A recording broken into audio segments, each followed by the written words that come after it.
Welcome back, my friends. This is your psychologist, Anadina Alvarez from Southern California. And today I am going to talk about the lack of love to yourself.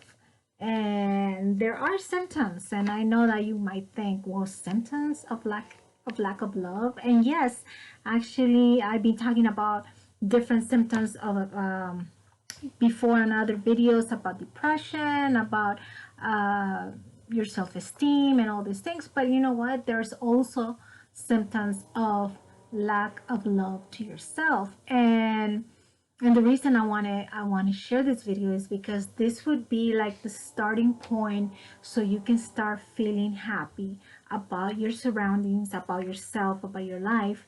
So one of the lack of loving yourself is you start thinking less of yourself.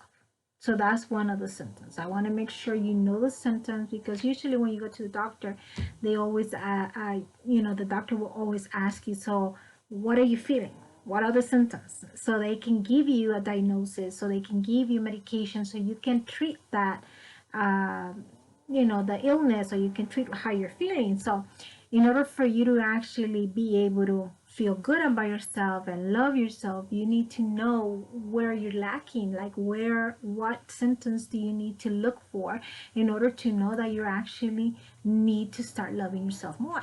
So lacking, looking at yourself less than others, thinking about yourself less than other people is one of the symptoms. And I know you might think, well, that person is better than me, and I'm going to stop you there, because it's not that the person is better than you. That person might have different skills than you. It doesn't make you less. It doesn't make you, it just makes you not know what they know. But I'm sure, like, if they went to school and you're like, well, she's a doctor, he's a doctor, they're higher than me, they're better than me. Actually, the difference is that they went to school and probably you didn't, or maybe they have a different career than you. It doesn't mean that as a person, as the human being, you're less valuable. You are valuable because you are a human just like them. And it's important for you to know that loving yourself is going to help you feel secure. It's going to help you feel happy, and you are going to make other people happy too, whoever surrounds you, because they're not going to be around a person that is bitter and is unhappy, because they feel insecure. They feel that they're not worth being their friends, or they feel that no one loves them, always feeling less than everybody around them. So that's one of the symptoms. Another symptom is being emotionally dependent of someone else. Like, you feel like you can't do anything unless somebody approves it. And that could be your partner, that could be your parents, that could be anybody, that you have to be asking all the time for approval. And I hope you don't take this wrong.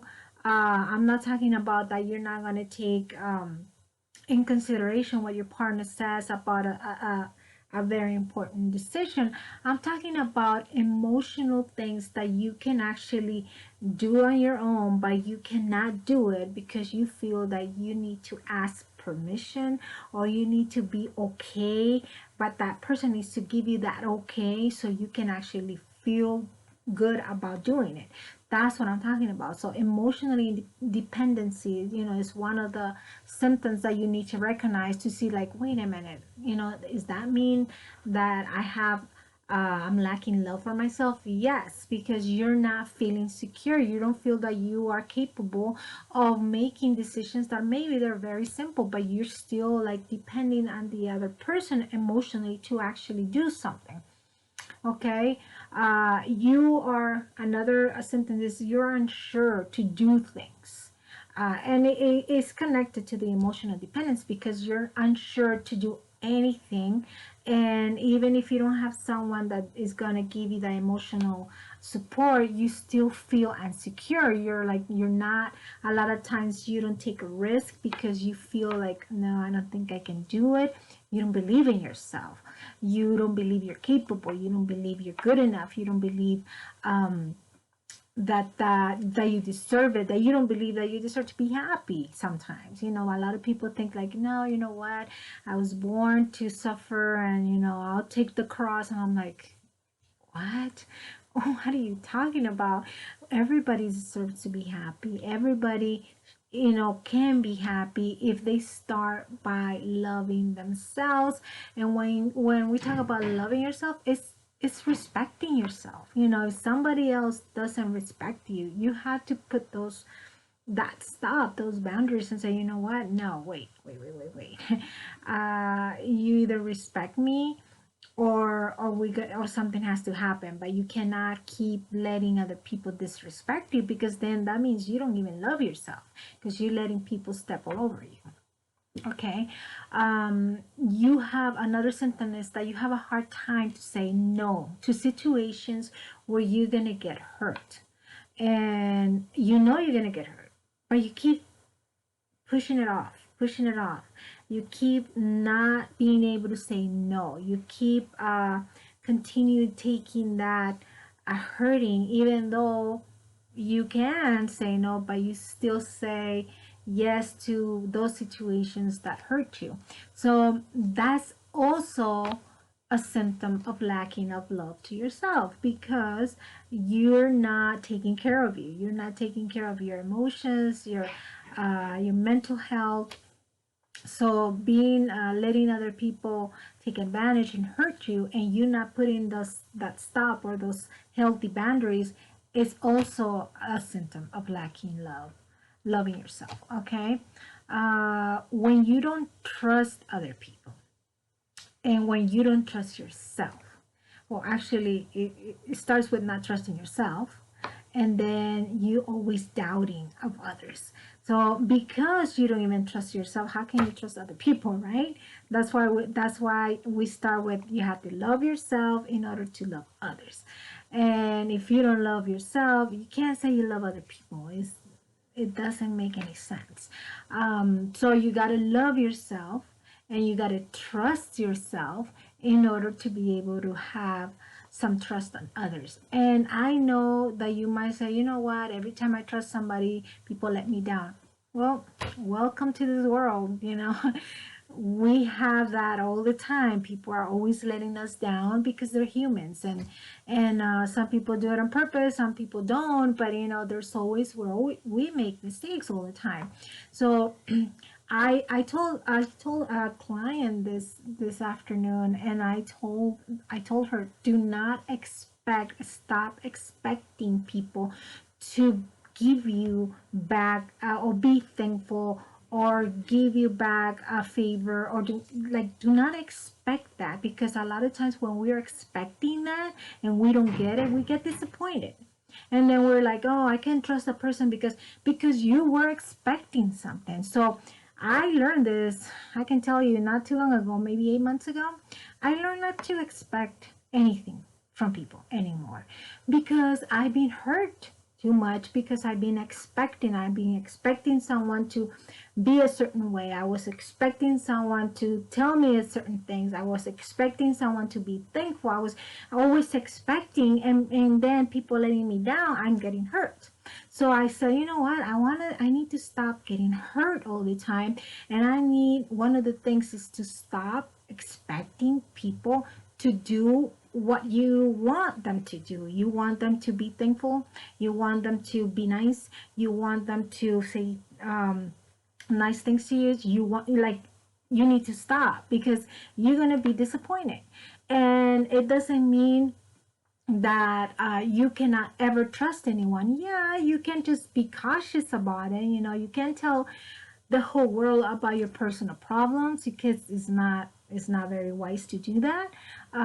You can talk about certain people, like pick and choose who would you want to share like very important things to. You don't want to share it to the whole world, because believe it or not, the whole world doesn't care sometimes, you know, and we expect or we want people to care. We are like so eager for people to care, and not a lot of people care. So I know this sounds very harsh and mean, but I'm not gonna sit here and like give you ideas that you might not get. So you need to start loving yourself first, because maybe once you start doing that, you're going to start being stable. You need to balance that out. And then you're going to start seeing other people in a different way without expecting them to do certain things for you, and just love them how they are. You know, just love them the way they are. And you're going to stop getting hurt so much. And you're going to probably give them a little trust. And you're just going to be a little cautious about who to trust and who not to open up 100%. So you can still have so many people around you that you can trust them with different things, and you gotta pick and choose. Like, okay, this I can trust, this person, this I can trust, and like pick and choose what are the topics and the things you're gonna trust others with. I'm gonna trust this person with money because this person is very loyal about, and he's very professional or whatever. Or I'm gonna trust this person with my health because she is like very good at that. I'm gonna trust. So you gotta pick and choose who are you trusting and what are you trusting to people. I always tell people, do not look for help. Like if you want advice, legal advice, don't go to the doctor and get legal advice. Go to a lawyer and get legal advice. If you want a mental help, go to a psychologist. Come to us for mental health. Don't go to the carpenter and try to get some advice or get some mental health, because then you're going to get the wrong ideas or the wrong messages, or the wrong diagnosis. So make sure you know who to choose and pick. Who am I going to talk to about this particular thing? Because I can trust that person, that she's going to give me a good advice, that he's going to give me a good advice. Then I'll do that. But don't go around and tell your whole life.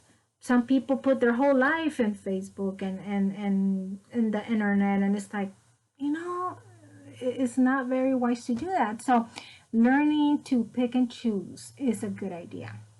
Stop. And another symptom is that you keep comparing yourself to others. Stop comparing yourself to others. You're unique. You are one person, that there is no one like you. You are, see, all the good things that you have and all the bad things that you might have are not comparable to anyone else. Everybody has their own good and bad things in their lives, and there's some flaws that they need to work on, and there's some strengths that you need to that you can be proud of. But it doesn't mean that you have to compare yourself to others. Once you stop comparing yourself to others, you're going to start feeling a little better about yourself, because you're going to start loving who you are. You're going to start accepting who you are. So if you don't like things about yourself, guess what? You can change it. That's the good thing about life, about being human, that we can actually take steps to make changes and better ourselves. If you think you know it all, then I'm sorry for you, because you're not going to grow. But if you have an open mind and say, you know what, I have so many flosses, or I have this flosses, and I can tell you that you can make those flosses strengths, that you can work towards making it better, that you can actually do something about it, and the only person that can do that is you. There's no one else that will work on your flosses so you can be strong and you can accept yourself more. No, it's only you. You need to do that. You need to actually write things down. I'm always talking about writing things down, but I know it's something that I have a I have how do you say it? I'm always writing stuff down. So write things down, like, okay, these are the things I want to work on, and what can I do to actually work on them? So, write them down and look at the steps that you need to take to actually change them. The only person that can change them is yourself. But um, even with these flosses, if you have them now, don't hate yourself for that. You can always change what you don't like about yourself, and you can always, make them strengths instead of weakness, and start loving yourself. Just accept yourself how you are, and change the things you don't like. Is I know it sounds easy. It's easier said than done, and but it takes work and time, obviously. But you know what? It's gonna be worth it. It's totally gonna be worth it. I encourage you to um, write things down and see what are the things that you want to change and focus on that and start doing it, even if it's little steps. As long as you start moving forward, you're gonna start and having in your mind, okay, my goal is to love myself. That's the number one goal, to love myself. And I'm not talking about being egocentric or narcissism or thinking like, I'm not talking about that. I'm talking about loving yourself, because that way you can love others with that clear and passionate love that you can give to other people, and be sincere. If you are sincere with yourself and you accept how you are, you're gonna accept others, because obviously, we all have our flaws, and if we accept ourselves, we're gonna accept other people, and that's what we want to do.